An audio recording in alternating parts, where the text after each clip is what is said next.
Bismillahirrahmanirrahim. Gerakan tentera selepas Hudaybiyah. Rasulullah SAW juga mengambil langkah-langkah ketenteraan terhadap musuh yang tidak terlibat dengan perjanjian Hudaybiyah sebagai langkah mempertahankan Islam dan bertindak ke atas musuh yang perlu diambil tindakan.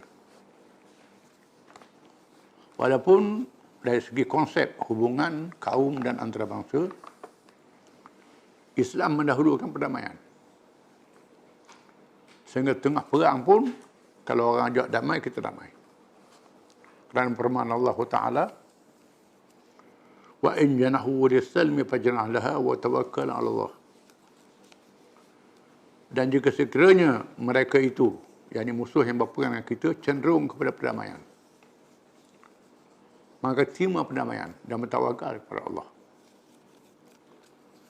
Kerana risalah dan mesej kita ialah mengislamkan orang, bukan bunuh orang. Dan sebab itu, selagi ada peluang damai, kita dahulukan perdamaian. Inilah dasar yang diamalkan oleh Nabi kita Muhammad SAW dalam hubungan kaum dan hubungan antara bangsa dan agama. Namun tidak boleh mendiamkan diri terhadap musuh-musuh yang menceroboh,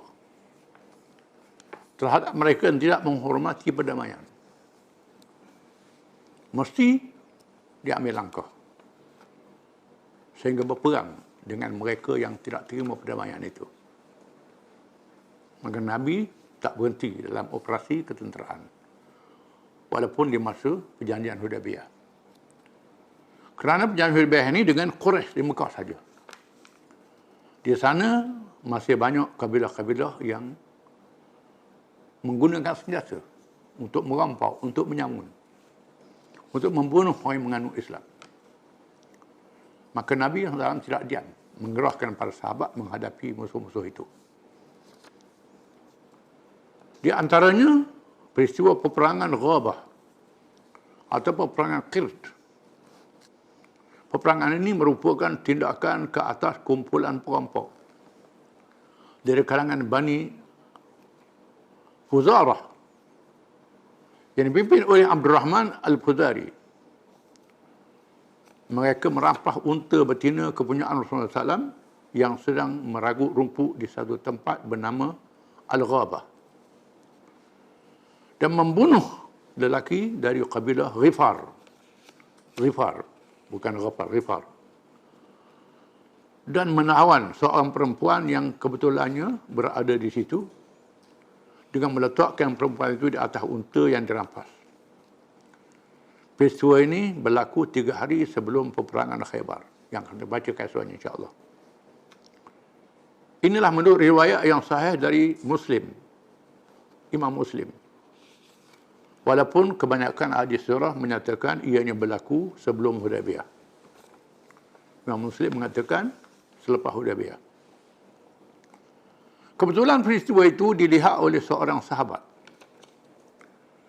iaitu Salamah bin Al-Aqwa radhiyallahu anhu bersama hamba kepada Abu Talhah radhiyallahu anhu. Terserempak dengan perampok-perampok ini. Apabila melihat rombongan perampok bersama-sama kuda-kuda mereka dan telah melakukan kerja yang jahat itu, terus dia menaiki Bukit Sanak. Bukit Sanak. Bukit Sanak ini ialah bukit yang berada di bandar Madinah pada hari ini. Sekarang ini sudah masuk kawasan bandar. Dulu pinggir bandar. Jabal Sanak, Bukit Sanak. Bukan Sinak, Sanak. Dan melaungkan kepada penduduk Madinah, memberitahu adanya musuh. Kemudian dia menyuruh budak hamba itu memberitahu Abu Talha dan terus mengejar musuh dengan beraninya, dengan melontar panah ke arah mereka. Dan berkata, aku dah anak Aqwa. Anak Aqwa ni ayah dia lah seorang yang berani. Hari ini ialah hari membuktikan keberanian Apabila musuh datang ke arahnya, dia bersembunyi. Apabila musuh bergerak, dia mengejar dan menyerangnya dari belakang, sambil menimbun batu-batu untuk menjadi tanda kepada bala tentera Islam yang akan datang membantunya. Dia bijak, cerdik.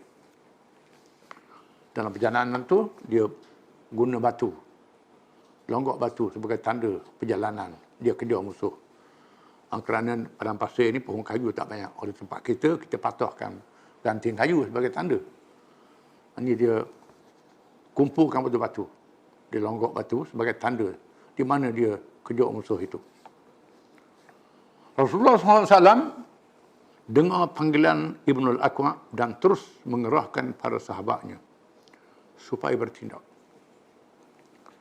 Dan menugaskan Ibnu Maktum tinggal di Madinah, iaitu seorang sahabat yang buta, yang terkenal turun Abasa wa Tawalla, ditugaskan menjadi pemimpin di Madinah. Dan baginda terus keluar memburu musuh bersama pada tentera Islam. Seorang sahabat dari kalangan Bani Zuraiq, bukan Zuraiq, bernama Abu Ayyash, dengan A bukan dengan I, menyertai pasukan itu bersama beberapa orang anak buahnya.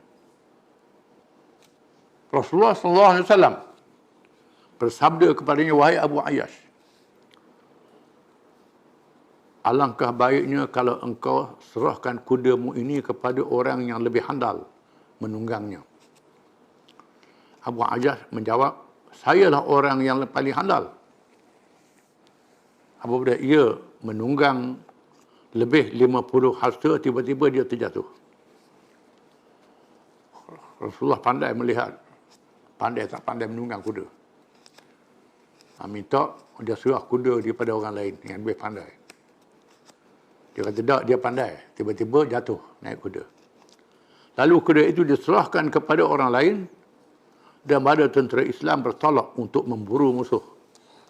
Kuda kenderaan yang paling laju pada masa itu. Serahkan orang yang pandai menunggang daripada yang tak pandai menunggang supaya lebih cepat. Salamah bin Al-Aqwa terus memburu musuh sehingga sampai di suatu kawasan yang sempit di keliling bukit. Dia naik ke puncaknya dan menyerang musuh. Tiba-tiba 4 orang musuh datang untuk menyerangnya dengan mendaki bukit. Apabila musuh itu menghampiri Salamah, bertiak pada mereka, kamu kenalkah siapa aku? Akulah Salamah bin Al-Aqwa. Aku mesti dapat menewaskan setiap orang yang akan kutentang. Kalau kamu datang menyerang, aku dapat mengalah setiap orang dari kalangan kamu. Dia ini seorang pemanah yang handal. Di saat itu, rombongan bala tentera pun tiba. Yang pertama-tamanya datang 3 pahlawan berkuda, diadui oleh Akram, kemudian Abu Talhah dan kemudiannya Al-Miqdad. Tiba-tiba Akram gugur syahid, dibunuh oleh ketua musuh, iaitu Abdurrahman Al-Fuzari. Tetapi Abu Talhah terus menerpa ke arah musuh itu dan berjaya membunuhnya. Dan seterusnya Rasulullah SAW tiba bersama para sahabat yang lain, kemudian semua musuh berjaya ditewaskan. Mereka yang memainkan peranan besar dalam peperangan ini ialah Abu Qatadah dan Salamah bin Aqwa radhiyallahu anhuma, yang diberi pujian oleh Rasulullah SAW. Mereka berada di situ selama sehari semalam. Mereka berkemah di situ selama sehari semalam. Kemudian mereka pulang ke Madinah dengan membawa perempuan tawanan yang berjaya dibebaskan yang menunggang unta Rasulullah SAW. Diberitahu kepadanya bahawa yang ditunggang itu ialah unta kepunyaan Rasulullah SAW.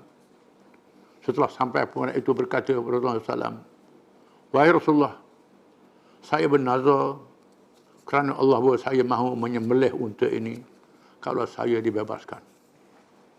Dah dia naik unta Nabi, dia bernazar nak sembelih unta Nabi pula. Rasulullah SAW bersabda kepadanya, alangkah tidak baiknya apa yang kamu sembelih ini sesudah aku benarkanmu menunggangnya dan Allah menyelamatkanmu, kemudian kamu hendak menyembelihnya pula. Tidak boleh bernazar dalam perkara maksiat dan dalam perkara yang tidak menjadi milikmu. Unta ini ialah untaku. Silalah pulang kepada keluargamu dengan mendapat berkat dari Allah kepada Allah. Keluar satu hukum di sini. Hukumnya kita tak boleh bernazar dengan harta orang lain. Mesti bernazar dengan harta kita sendiri. Daripada peristiwa ini menunjukkan bahawa seseorang itu boleh berbangga dan bermegah dengan dirinya untuk mengerunkan musuh dan tidak boleh bernazar pada barang yang tidak menjadi miliknya. Ini dua hukum. Yang pertama ialah Salamah bin Aqwa, yang bermegah dengan keturunan dia, keturunan pahlawan. Maknanya tak jadi salah kita berbangga keturunan kita sebagai pahlawan untuk menentang musuh dan menggerunkan musuh, tak jadi salah. Kerana takabur di hadap musuh yang menentang Islam, itu tak jadi salah. Itu hukumnya. Yang kedua, tak boleh bernazar dengan harta orang lain. Kita bernazar dengan harta kita. Itu dua perkara yang menjadi hukum yang terbit daripada kisah ini. Wallahu a'lam.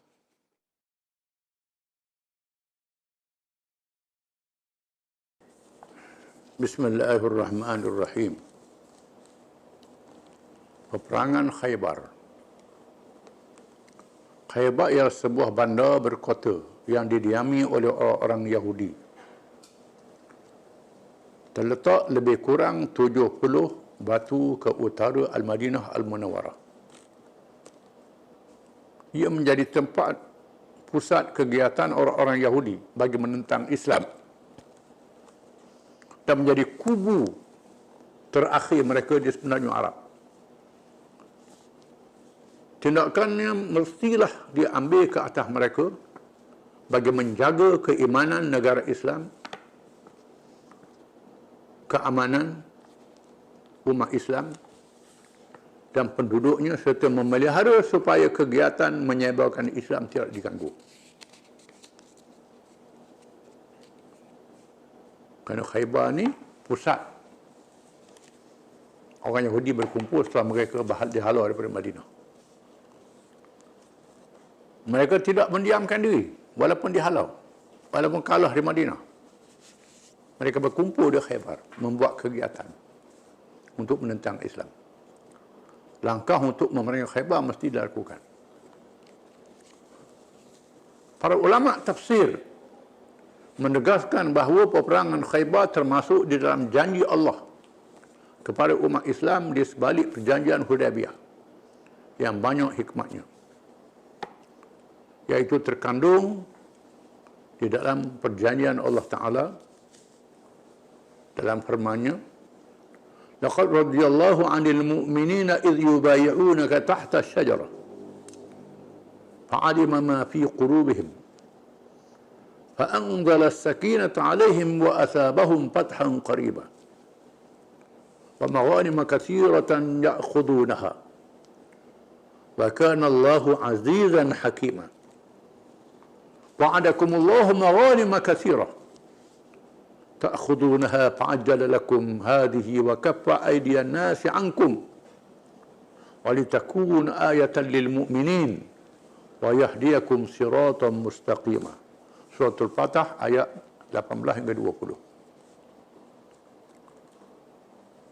Sesungguhnya Allah telah redha terhadap orang-orang yang beriman ketika mereka berbai'ah, berjanji setia kepadamu di bawah pokok. Maka Allah mengetahui apa yang ada di dalam hati mereka, lalu menurunkan ketenangan kepada mereka dan memberi balasan kepada mereka dengan kemenangan yang dekat, serta harta rampasan yang banyak yang dapat mereka ambil.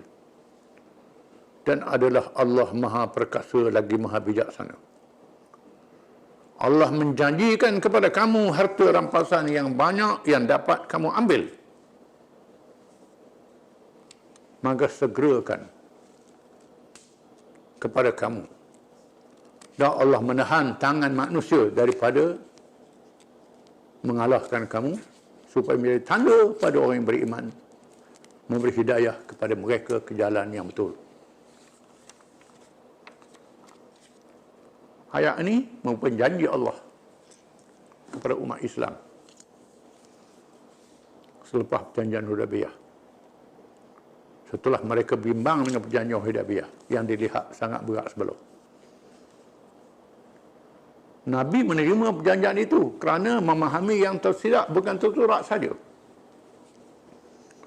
Walaupun dilihat isi kandungan perjanjian itu seperti mengalah, tetapi akan mendapat kemenangan politik yang dijanjikan oleh Allah. Kemenangan ketenteraan. Islam dapat menghapuskan Yahudi di semenanjung Arab.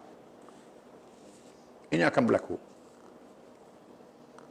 Bukan saja Fathu Makkah, termasuklah Khaybar. Muqaddimah pada perjanjian tersebut ialah peperangan Khaybar, mendahului Fathu Makkah, sebagai langkah yang mesti diambil bagi melumpuhkan seluruh tenaga musuh yang berperanan besar menentang Islam.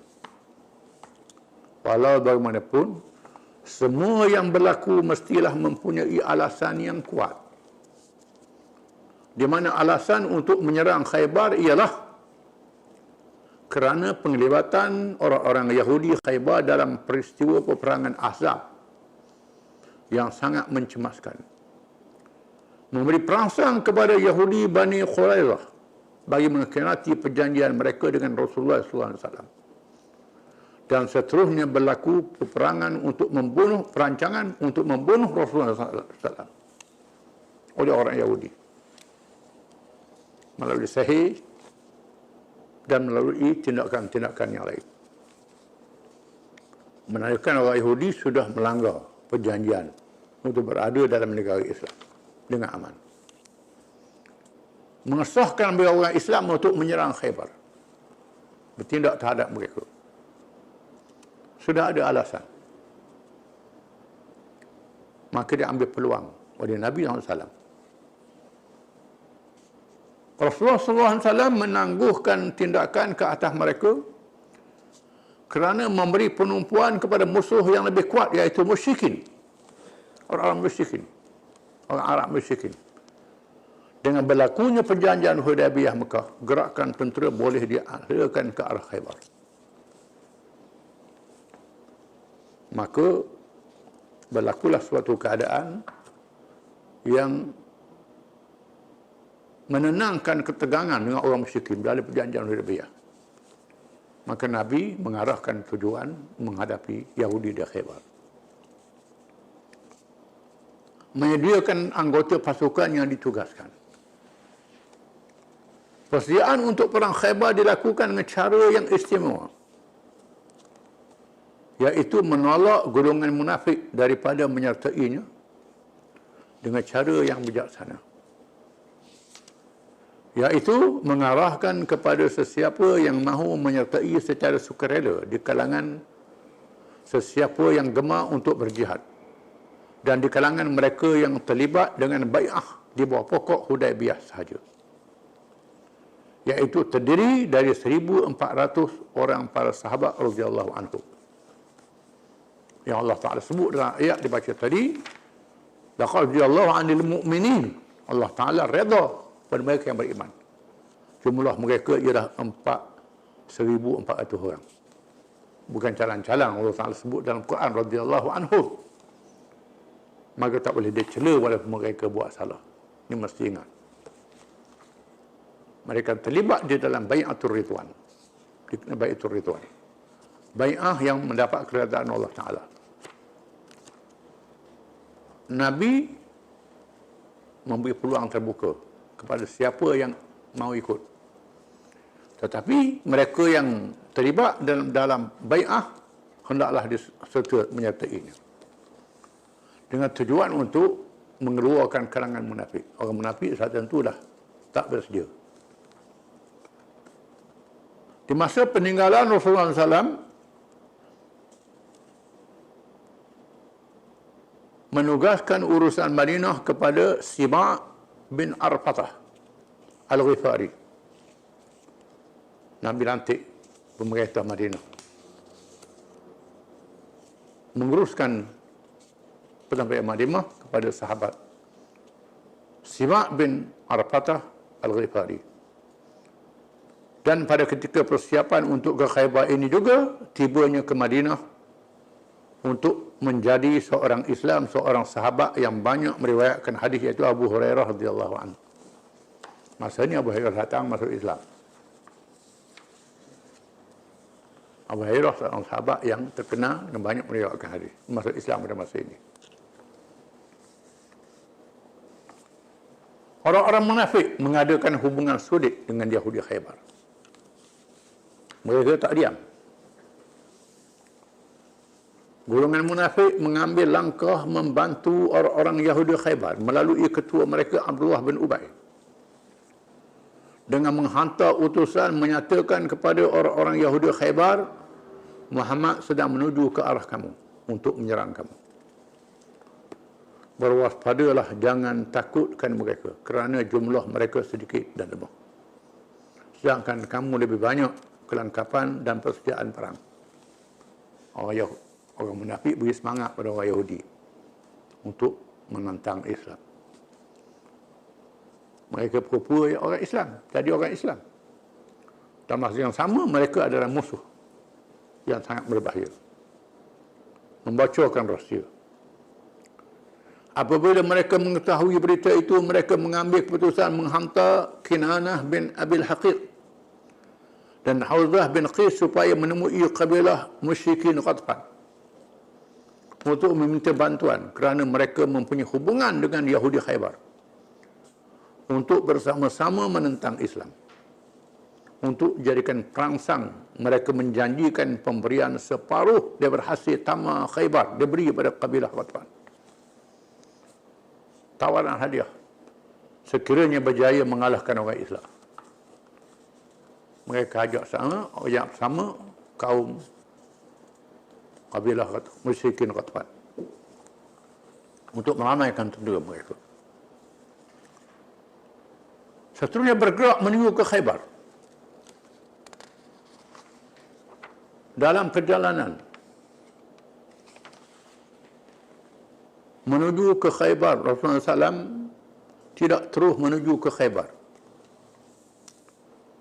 tetapi terlebih dahulu melalui Bukit Asar, kemudian ke Sahbah, kemudian turun ke lembah Ar-Raji' yang terletak kira-kira perjalanan sehari semalam dengan kabilah Ghatfan untuk mengelulukan musuh. Sehingga gerakan mereka diketahui oleh kabilah Ghatfan, sehingga menyebabkan Ghatfan membatalkan rancangan untuk membantu Yahudi Khaybar, kerana menyangka bahawa tentera Islam juga akan menyerang mereka. Satu taktik yang sangat baik.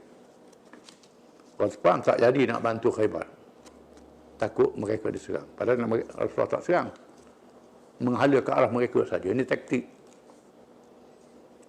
Kemudian Rasulullah SAW menggunakan pemandu jalan ke utara Khaybar untuk menyerangnya dari utara, supaya menghalang orang-orang Yahudi lari ke Syam setelah berjaya menghentikan kabilah Ghatfan. Artinya, tentera Islam bergerak mara ke depan, tak terus ke Khaybar, meminta ke hadapan supaya jangan menyekat orang Yahudi lari ke Syam. Madinah duduk di selatan, Khaybar patut jadi selatan, tapi Rasulullah tak terus, melalui jalan lain sampai ke utara Khaybar. Setelah berjalan beberapa lama, akhirnya mereka berjumpa dengan jalan-jalan yang banyak untuk sampai ke tempat yang dituju. Pemandunya memberitahu nama jalan-jalan tersebut ialah Hadan, Shash, Khatib, Marhub. Nama jalan yang boleh masuk ke Khaybar. Rasulullah SAW memilih Marhub, memilih untuk pergi ke Marhub. Jalan yang fikir terbaik. InsyaAllah kita akan sambung lagi perbincangan. Wallahu a'lam.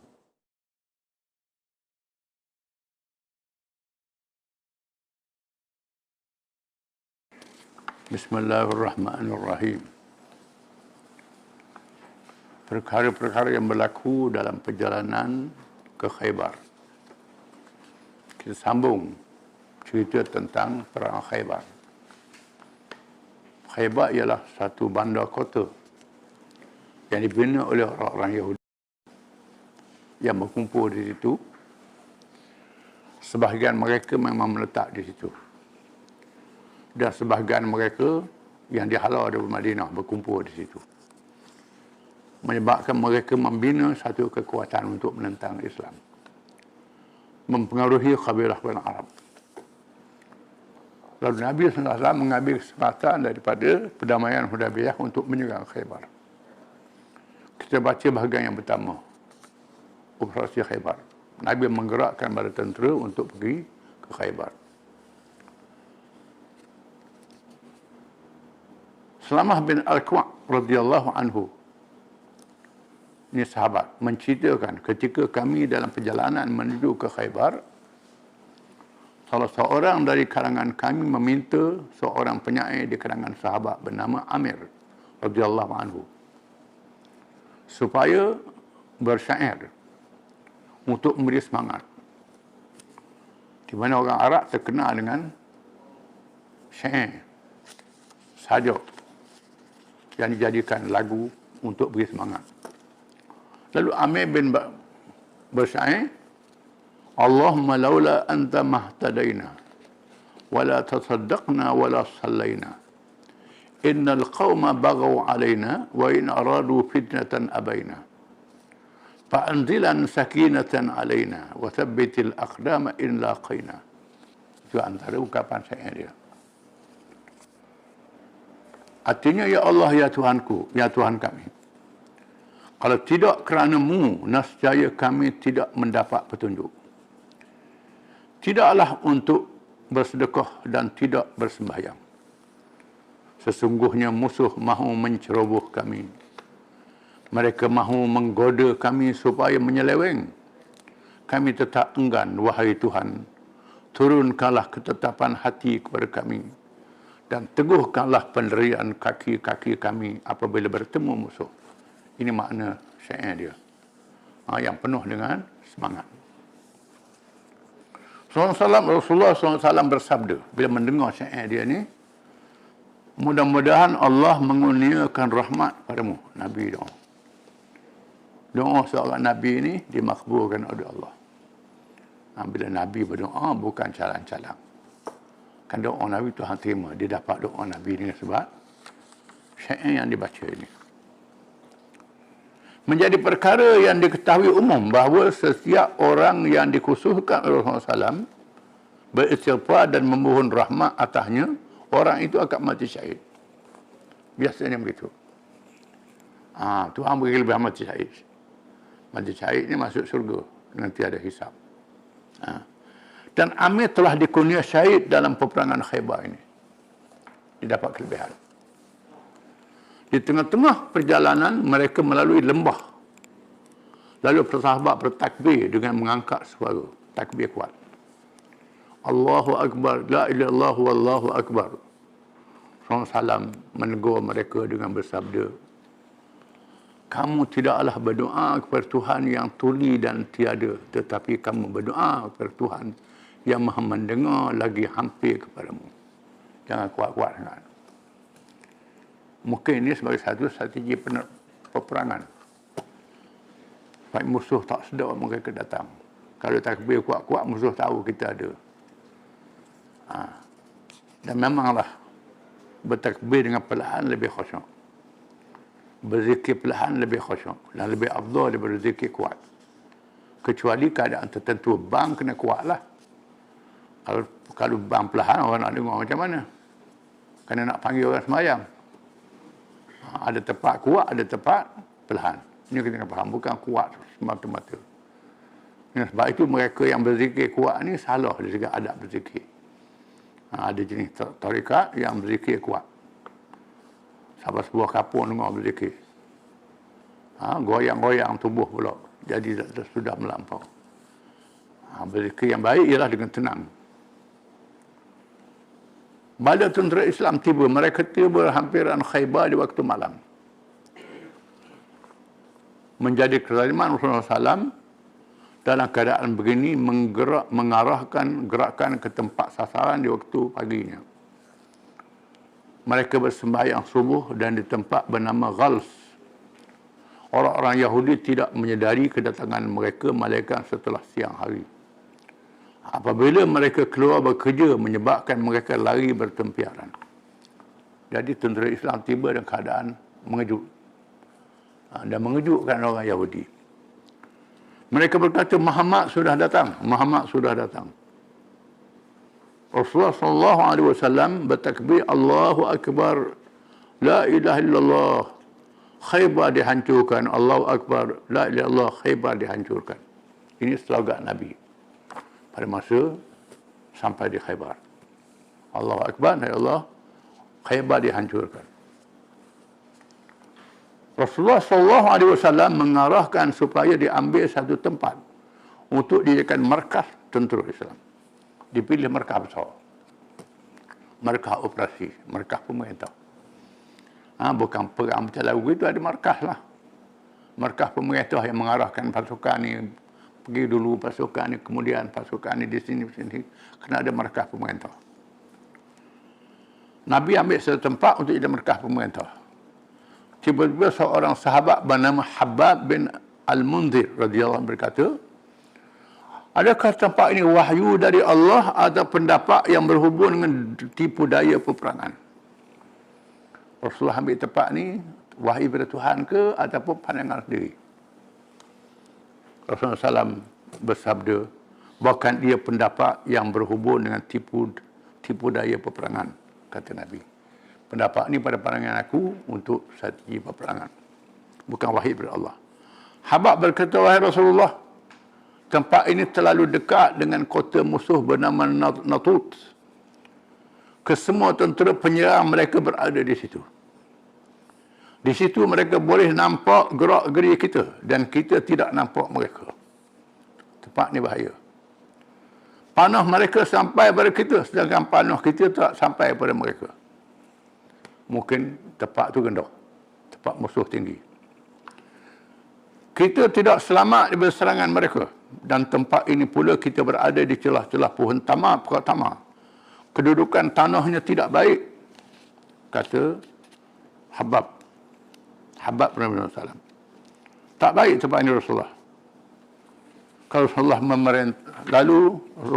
Rasulullah memerintah kita supaya berpindah ke tempat yang selamat daripada keburukan ini, sebagai Mekah adalah lebih baik. Pindah tempat lain. Rasulullah SAW bersabda, pendapat yang baik adalah pendapat seperti yang kamu cadangkan itu.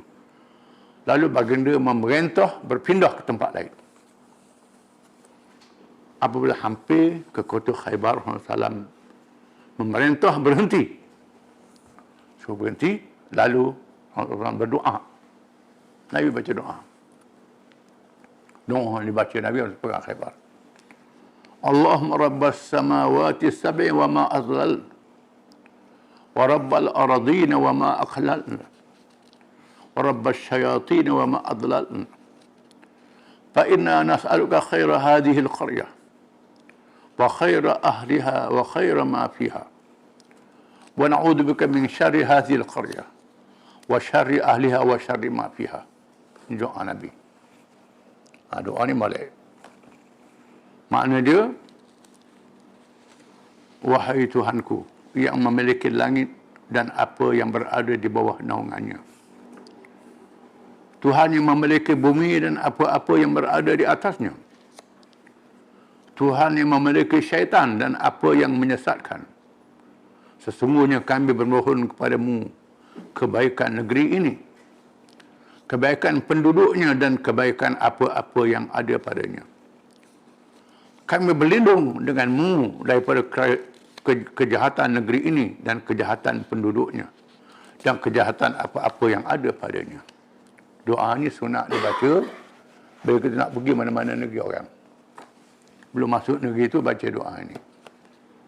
Baca doa ini minta Allah Ta'ala pelihara kita kepada kejahatan negeri itu. Berkeburukan. Nak singgah di pula ke, nak singgah mana-mana, molek kita baca doa ni. Doa pelindung. Sesungguhnya Rasulullah SAW bersabda, teruskan perjalanan kamu bismillah. Setelah berdoa, Nabi suruh jalan go. Persediaan untuk melancarkan serangan.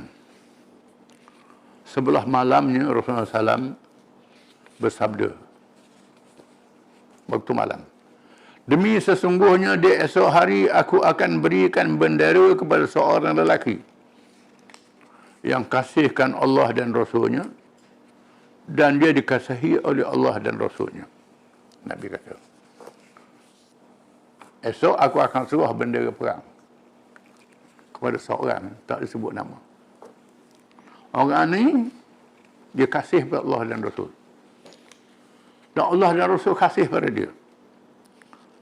Di waktu paginya ramailah para sahabat datang untuk mendapatkan panji-panji yang dijanjikan itu. Masing-masing mengharapkan bendera itu diserahkan kepadanya. Masing-masing mari awal dengan harapan Nabi beri bendera. Berebut nak bendera ni. Kelebihan. Orang pegang bendera ni mati dulu pada orang ni. Bukan sembarangan.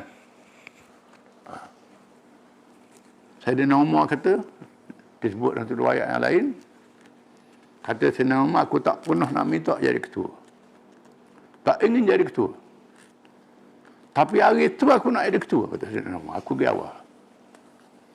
Aku harapkan Nabi suruh pada aku. Semangat nak jadi ketua. Dan Nabi sebut begitu.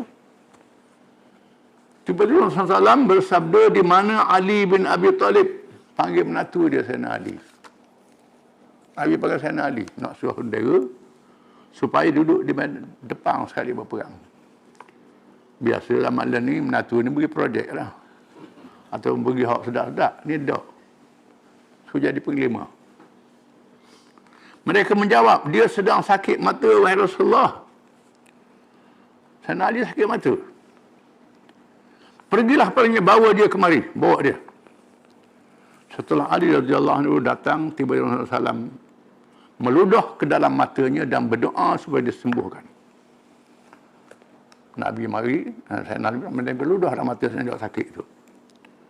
Tiba sembuh ketika itu juga dan tidak lagi merasa sakit. Mukjizat Nabi. Lalu Rasulullah SAW memberi bendera kepadanya. Tiba-tiba Ali radhiyallahu anhu berkata, wahai Rasulullah, adakah saya memerangi mereka sehingga mereka menjadi seperti kita? Terus Nabi naik semangat. Perang sehingga mereka masuk Islam. Sabda Rasulullah, jalankan tugasmu, teruskan perjalanan sehingga berada di halaman mereka. Jangan gopoh. Kemudian, bersapa di halaman mereka, kamu kemudian ajak mereka kepada Islam. Ajak masuk Islam dulu, jangan serang lagi. Khabarkan kepada mereka apa yang diwajibkan oleh Allah ke atas mereka daripada hak yang mesti ditunaikan. Hak yang mesti ditunaikan. Mestikan, saya kata potongkan. Mesti ditunaikan. Manakala demi Allah sesungguhnya engkau berjaya. Dengan sebabmu Allah memberi hidayah pada seseorang terlebih baik padamu daripada mendapat seekor unta berwarna merah. Barang yang paling mahal. Kalau mau berjaya pujuk orang masuk Islam, fadilahnya sangat besar, kata Nabi. Pertahanan Khaybar, wallahu alam.